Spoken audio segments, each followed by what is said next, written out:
So, hi, greetings from Finland, and now a couple of words from nuclear energy and energy policy in Finland that might be of interest to you down under as well. So, the idea is that I will go now through my presentation with the overview on the nuclear energy policy in Finland, and then I will say a couple of words about waste management, in which Finland is a global frontrunner, and then some points on the public acceptance and political atmosphere regarding nuclear energy in Finland, and then finally some conclusions. First, a couple of words about myself. So I'm Atte Harjanne. I'm member of parliament in the Parliament of Finland, where I represent the Green Party and the capital Helsinki, the constituency and voters in Helsinki. I'm the leader or the chair of the Green Parliamentary group. So we have 13 MPs out of 200 are Green MPs, and I chair the work of this group. I've been doing that since 2.5 years now. I'm also member of the Helsinki City Council. So this is a bit unique in Finland, but we often have a couple of different seats on different levels. But I sit in the Helsinki City Council, and part of that I'm also chair board of Helen, which is a utility electricity and district heating company owned by the city of Helsinki that has around, I guess, 600,000 end customers. So I also have that perspective. Previously, before running and gaining a seat in the parliament, I used to work as a researcher at the Finnish Meteorological Institute, where I studied the socio-economic impacts of climate change with institutional perspectives on climate change mitigation and adaptation, also to some extent energy policy. And my basic education is engineer, so I'm an engineer from my background. So let's move on to the topic of the day. First of all, an overview about nuclear energy in Finland. First, we take a little bit of a look of the Finnish energy economy, and now we're talking about total energy consumption, not just electricity. And here we see it in 2022, where we can see that for the total energy consumption, there's still some fossil fuels, so oil, of course, mostly in transportation, then coal that's used for electricity and heating, and some gas as well. Then we have a lot of nuclear, some hydro, wind is growing fast, quite a little solar this far, but to some extent that, and then a lot of biomass. So that's basically mostly residue from the pulp and paper industry that's burned for electricity and heating, but it's quite a big part of it. And also we still have some peat, which is so from the peatlands, and that's quite emissions intensive and ecologically problematic fuel.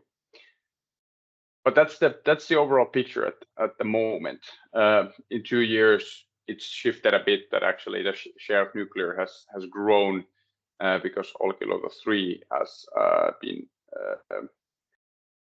has started its operations in commercial market. But I'll get to that later on. So where do we use this energy in Finnish economy, in Finnish society? A lot of that goes to industry. So heavy industries have quite a big role in the Finnish economy still. Another peculiar is heating. So of course we have quite cold winters with a lot of need for heating real estate, heating houses, heating buildings, and also of course hot water during summertime. So there's always some need for heating even in the summer.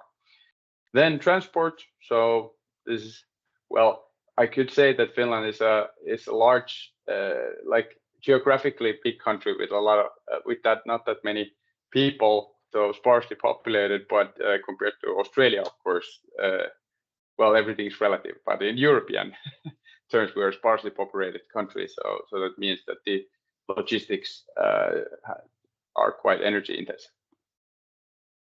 Then if you look just electricity part of the energy, and this is a bit more recent figures from 2023. Here we see that the share of nuclear is quite big. It's over 40%. So this is grown with the newest power plant in the grid. Then a lot of hydro, also wind, as said, growing fast. Solar is growing fast as well, but has a much smaller role. And then there's the biomass. So this is the electricity in the grid, and actually, as you can see, the role of fossil fuels is quite small in producing electricity. The biomass component is still quite big, and that's a challenge ecologically. But I think the statistics now used is that over 90% of Finnish electricity is fossil free. And as you can see, electricity is only small, like relatively small portion of the whole energy mix. The whole total energy consumption was 360 terawatt hours, and 80 are electricity. Then we can also look at energy security, a very topical issue here since the Russian invasion of Ukraine. We can see that because we imported electricity from Russia, not critically much, but we did so because it was cheap, and now we've ended that.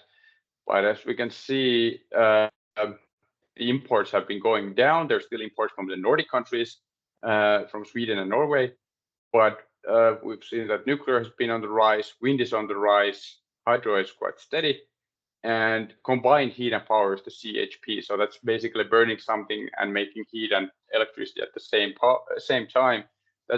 There've been a lot of coal plants doing that, and that's been going down, but also some biomass CHP. So as we can see, the energy security has been improving in the last year quite a lot. Now, what are the ongoing and future trends regarding the energy mix? So Finland has a climate law stating that we aim to be carbon neutral by 2035. That relies a lot on sinks. So it doesn't mean that all the emissions would be zero by 2035. So it relies on forest growth. But what it means for the energy system is that we need to, of course, get rid of fossil fuels, oil, coal, and gas, and peat, which is, as said, very emission intensive. We also need to, there's no room for building new hydro much, rather there is some pressure to get rid of some of the less producing dams for ecosystem reasons. Some pumped storage perhaps could be of use, but the overall capacity of hydro is not to be expected to grow that much. The imported electricity, well, we're not that reliant on that anymore, but the idea has been that we are actually become a net exporter of electricity since we have good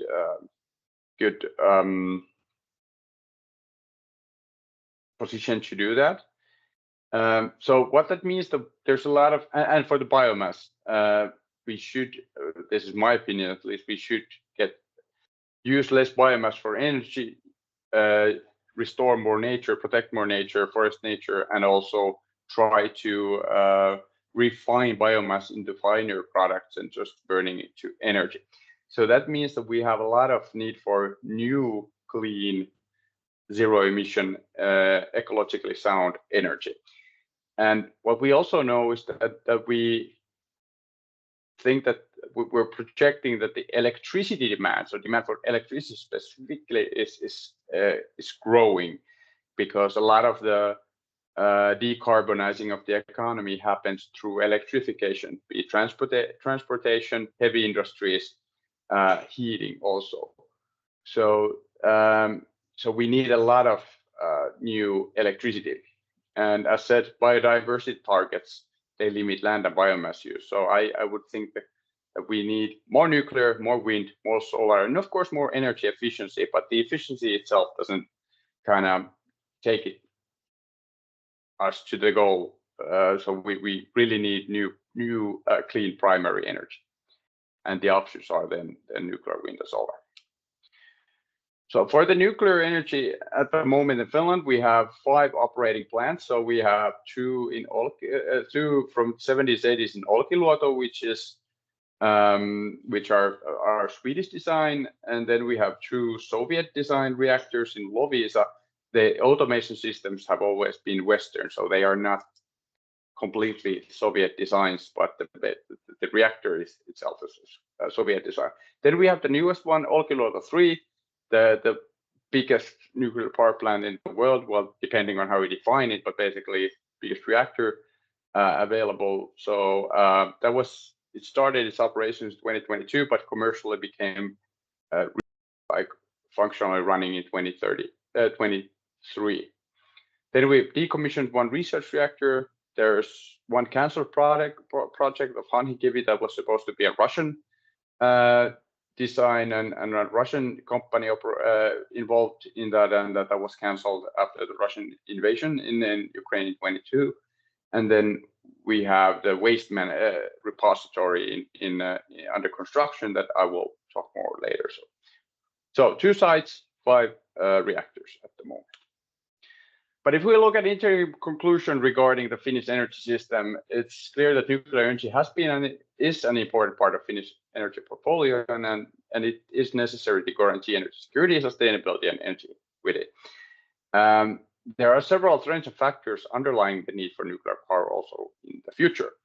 Of course, replacing remaining fossil fuels and peat, securing the carbon sinks and biodiversity, especially in the forests, electrification of industries and transport, decarbonization of district heating, I'll say a bit more of that later, and demand for hydrogen and e-fuel. So even the hydrogen, if we use hydrogen and refine hydrogen for uses for decarbonizing the economy, that of course means that we need a lot of clean electricity or high temperature to produce that hydrogen and refine it on. Then the next part I would talk about the waste management part. So nuclear waste and how it's managed in Finland. So we have a waste management or final repository site. It's called Onkalo, which means deep cave in Finnish, and it's operated by Posiva, which is a company owned by nuclear industry, so a private company. There's an encapsulation plant above ground, and then the geological disposal facility is it's been digged into the bedrock in depth over 400 meters. So the site is in Olkiluoto, so this is next to the 3 of the nuclear reactors in Finland. The planned start of operations is actually next year, so the site is pretty much ready. They're just starting to run final tests without the actual waste, and then waiting for the last license to operate from the government, and then it would start. How it works is this is originally a Swedish technology where the spent fuel rods are put in, or the pellets are put in iron canisters, then they're encapsulated with copper and then buried in bentonite clay. Bentonite is basically cat sand or cat litter sand. So, but the idea is that it's material that if it gets wet, if water gets into it, it swells. So the idea is that there would be no dripping of water through the system. And then it's put in crystalline bedrock, which is in Finland, because of the kind of the glacial movements we have, the bedrock is quite close to the surface, so and it's really old and stable. So this will be put in there deep underground in the bedrock, and the idea is that this will continue around 100 years, and then the site will be finally sealed. Until then, it's somewhat retrievable, but it's not designed so that you could actually easily retrieve this waste from there. But the idea is that if there would somehow be a technology that would make it economically or technically feasible to take it away, then it's technically possible, but it's not designed really for that in mind. The background of this site is that from the start of nuclear power in Finland, the idea was that the industry needs to be responsible for waste management, of course, supervised by the government. The idea was for long that it will be probably exported. So probably we could export the waste, and to some extent we did that Soviet Union with the Soviet designed reactors. But there was always the idea that we need a plan B, a national plan B, that okay, if we won't export the waste, we should have a national plan for how to reposit and manage the waste in Finland. And this led to, in the 80s, geological studies, some site screening, and there was a decision that by 2000, this needs to be solved. So there needs to be a site by 2000. Then in the 90s, the company was created. There were environmental impact assessments and some public relations campaigns on different site options. And in the turn of millennia, that's the site that's now being used. It was proposed by the company, and it was accepted in the parliament by clear numbers, and also in the municipality question. And then the construction started in the early 2000s. It should be noted that the Greens were in the government when this decision was made, and voting in favor of this site. and also, it's notable that the municipality in question, the Eurajoki, it's a small municipality with a couple of thousand inhabitants, but they had a complete veto. So if they would have said that no, they don't want it, then it would have not happened in this site. Then in the 2010s, there was a permit to construct the final repository, and now the final permits the licensing is in the end, and it should start its operations in 25. And as said, in the year, continue for around 100 years until then being sealed. So what we learned about the Onkalo case is that I think it's a result of political pragmatism. So with the idea that it's better to have a national plan just in case, and then it ended up so that all the other countries failed to actually come up with decent plans and construction. So we ended up becoming the front runner, and actually there are a lot of technological innovations that had to be developed in Finland because of this. So we ended up becoming the kind of the pioneer in the field. And the idea here was that nuclear waste is anyway created, so better to deal with it. And this is also the pragmatism that was shared by the Greens at the time. That okay, it's a different to decision to build more nuclear plants, and it's a different thing to manage the waste. So I think in many other countries this has been mixed, but here the idea was that okay, we have the waste, we have to manage it responsibly, and so better to do something. And this was, among all the options, this was considered the best one. But public acceptance needs to be built on local and national level. And here I think the key is the engagement, a real role in decision making. So the municipalities that were considered for the site, they were really engaged, and the local populations had power over the decision really, and they also had economic benefits. So they had a compensation package when the decision was made, and now the site itself is bringing tax revenue to the municipality in question. So I think it's about power, but also legitimacy regarding sharing the economic benefits. Now, currently, the nuclear energy law is being renewed in Finland, especially with the idea that it should be more flexible regarding smaller modular reactors. But one thing that's been pointed out every now and then now is that whether we should actually allow importing nuclear waste. So it's currently illegal to import or export nuclear waste. But every now and then some politician points out that we could actually benefit economically if we have the solution, we have solid bedrock. Perhaps we could import waste from other countries and help them to manage their waste and reposit it. And I think it's I personally think that it's something consider, and it would be good to enable it in the legislation. Whether it becomes a real economic opportunity is then another issue, but an interesting idea. Then some words about the public acceptance and the political atmosphere in Finland. Here you see the picture in the background is it's from climate protesters or demonstration from a couple of years back in the front of the parliament, a big demonstration in favor of promoting more climate actions. And you see there's the big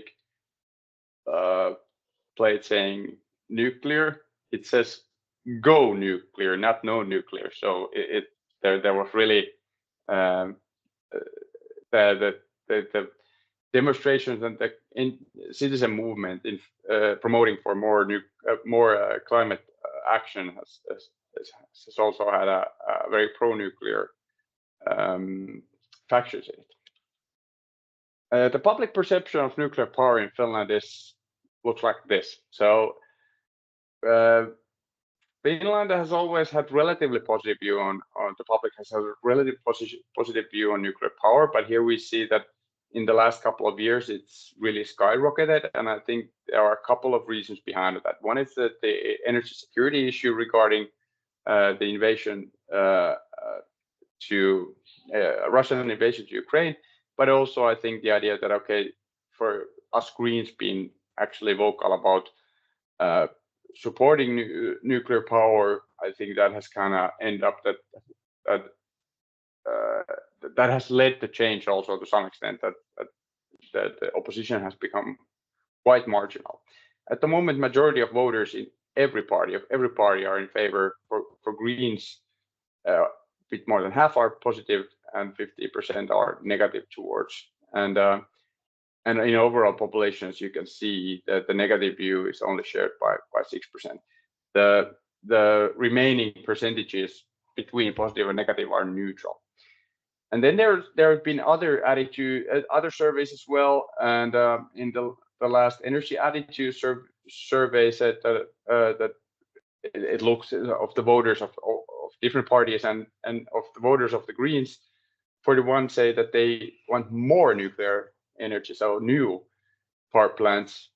Around the same number of people are happy with the current levels, and only 11% of our voters, which are the most critical ones to nuclear power, think that they should be phased out or decreased.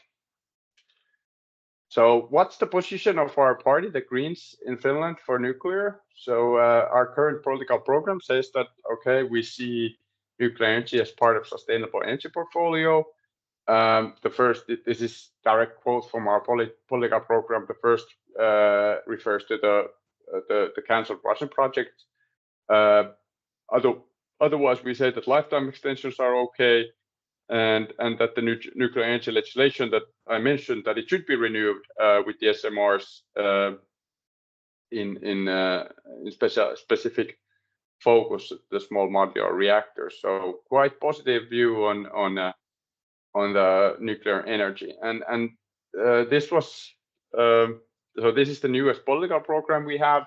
A bit before we made the principal program, a higher level document, and there we for the first time said nothing about nuclear power, but rather that we need to make use of all sustainable solutions that reduce the use of fossil fuels, and that everything should be based on zero emission or low emission forms of energy. So the idea is the goal is not 100% renewable; it's 100% sustainable. And that's the overall principle we're tied to now. Previously, this has been a gradual shift. 10 years ago, I think the gradual shift kind of started. Then we were only talking about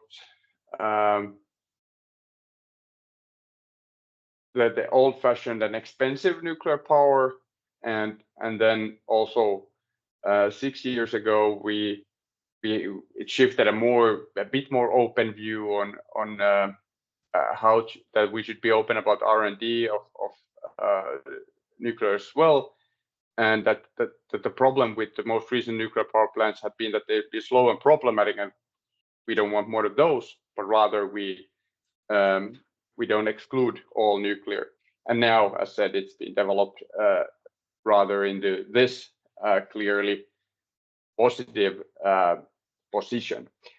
So it's been a gradual shift where I think a very constructive debate or the role of constructive debate has been important, and also the advocacy of science-based policymaking within the party. That okay, we know the goals. We want to mitigate climate change. We want to stop the loss of biodiversity, but and at the same time we want to ensure like prosperous human development. And then when you start kind of doing the math, it's quite clear that doing this without nuclear power is quite hard, if possible at all. So it's been an interesting process of where I would say this kind of constructive open debate on the topic, together with especially the science-based argument there in the back, and putting kind of ends over means have been the things that have been pushing this agenda shift within the party. So why is nuclear so popular in Finland? I think the traditional explanations are explain some part of it. So the pragmatism, engineering mindset of Finland. I think we've been quite successful in distribution of societal benefits of nuclear power. So both on local and national level. So the people feel that the investments in nuclear energy have benefited everyone. There's high trust towards authorities and institutions in Finland in general, and also regarding the Nuclear Radiation Safety Agency, STUK. So when the agency says that something is safe, people tend to trust it. Part of this institutional setting is that this authority is operating under the Ministry of Social and Healthcare Affairs, not the ministry responsible for energy policy. And I think this has underlined its independent role and has increased trust over it. And then we have the accepted waste disposal solution, which I discussed. So I think that really helps in overall support of nuclear power, because I think in many countries that it's still like, okay, so what about the waste? Well, we have the solution. Then more recent explanations alongside these traditional explanations, I think there's a sense of urgency regarding climate change and also energy security nowadays. But okay, that we need solutions to cut the emissions. We need solutions to cut the exports, and in this from Russia, and this means that nuclear is a viable option.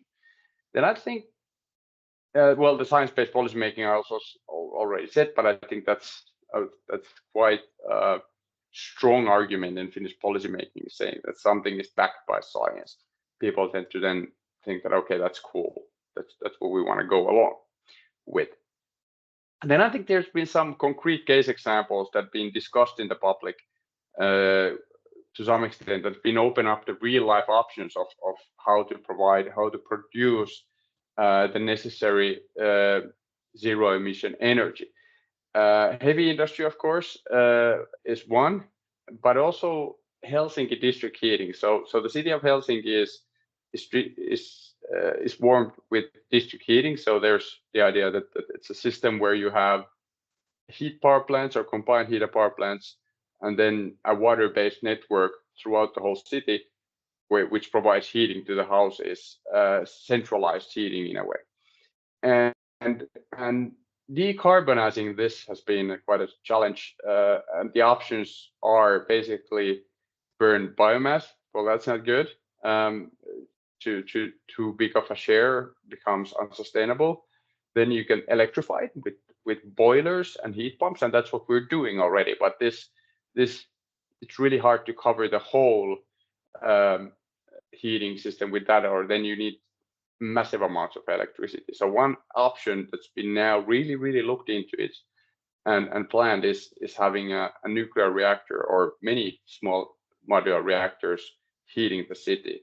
And it's not just in Helsinki, it's elsewhere too. But I think this has been a concrete case example of kind of, okay, we have a certain need for energy. How do we produce it in the most ecologically sound way without emissions and economically feasibly? And this has been driving the kind of concrete discussion on nuclear energy as well. Then this is perhaps not a explanation, but also kind of like a sign of the change, is that instead of talking about renewable energy, we talk in policy papers like non-combustion based energy. That was in the government program of the last government, specifically stated, and in some policies were aiming to, for example, support investments in energy. This is some wording that's been used. So it's also kind of the change of paradigm that the goal is not 100% renewable. It's getting rid of fossil fuels and problematic energy dependencies. Then I'll come to the end with my conclusions, and here some concluding thoughts. As I said, nuclear power, it is a necessary tool in building sustainable, secure energy economy. And I think the Finnish case example also shows that nuclear power and sustainable renewables are a feasible, economic, and effective mix to deep decarbonization within sustainable ecological limits. So cutting down all the emissions while running a prosperous economy without endangering biodiversity. I think you can combine nuclear power and sustainable renewables, and Finland is on its path in doing that. So putting nuclear and renewables against each other is the wrong setup. It should be everything ecological and zero emissions against fossil fuels. Nuclear waste management, it's more of a political challenge than a technical challenge. It of course is a technical challenge, but it's solvable, and we've solved it already, I think, with our solution that's now becoming operational. The problem in other countries has been the ability to make the decisions to actually move forward. Now we've seen some encouraging examples from Sweden and France in the last years, but it's been something where a lot of countries have been stuck, where Finland has gone forward. I mentioned the small modular reactors, and in Finland they really have huge potential, especially in decarbonizing district heating. Of course, with small modular reactors, there are a lot of interesting benefits, potential benefits regarding their economy. Building reactors modularly, becoming more or simpler designs. All this is excellent, but especially in Finland, what we're looking at these SMRs is in regards of heating, a source of clean heat. But yeah, so in the end, nuclear energy enjoys record level popularity in Finland, and it's driven by climate urgency, also security, pragmatism, and science-based policy making.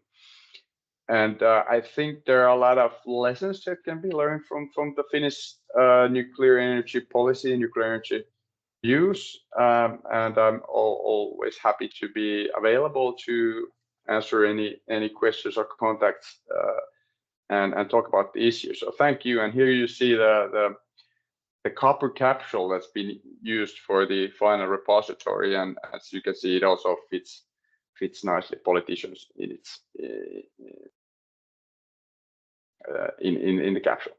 But yeah, thank you very much for the interest, and happy to answer any questions, and happy to be available for any contacting later on. Thank you.